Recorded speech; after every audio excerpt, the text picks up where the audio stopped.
नमस्कार बालमित्रांनो, चला तर आज आपण बघूया प्रजासत्ताक दिनासाठी एक खास भाषण। भारत भूची आम्ही लेकरे सदैव राखू तिचा मान।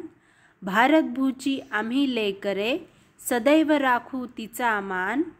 अभिमानाने फडकत राहो तिरंगा हाच आमची शान। अभिमानाने फडकत राहो तिरंगा हाच आमची शान। सर्वांना भारतीय प्रजासत्ताक दिनाच्या खूप खूप शुभेच्छा। 150 वर्ष इंग्रजांच्या ताब्यात असलेल्या आपल्या भारतभूमीला स्वतंत्र करण्यासाठी अनेक वीरांनी आपल्या प्राणाची आहुती दिली। तुम मुझे खून दो मैं तुम्हें आज़ादी दूंगा असे म्हणणारे सुभाषचंद्र बोस।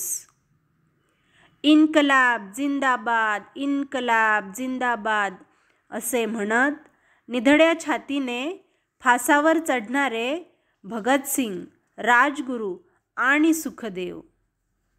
रक्ताने लिहिला आहे या देशाचा इतिहास।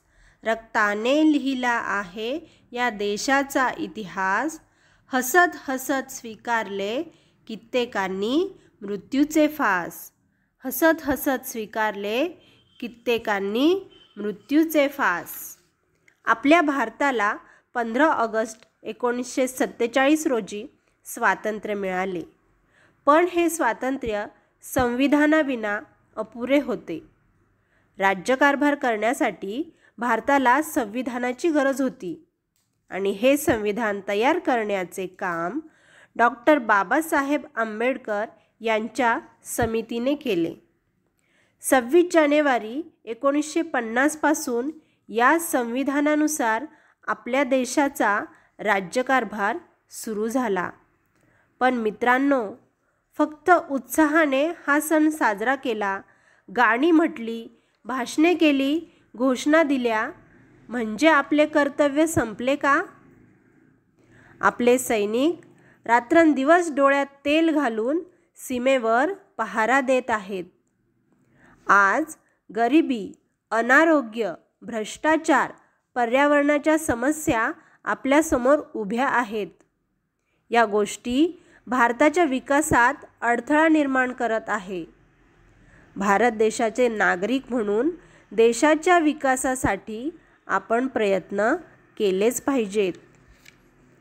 कोपऱ्यातल्या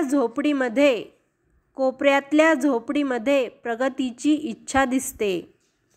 पुस्तकाच्या बाजारातही आशेची पालवी रुजते। भारतीय असण्याचा वाटे मनापासून अभिमान। भारतीय असण्याचा वाटे मनापासून अभिमान। बलाढ्य, सुंदर, समृद्ध, स्वतंत्र माझा भारत देश महान। माझा भारत देश महान। जय हिंद, जय भारत।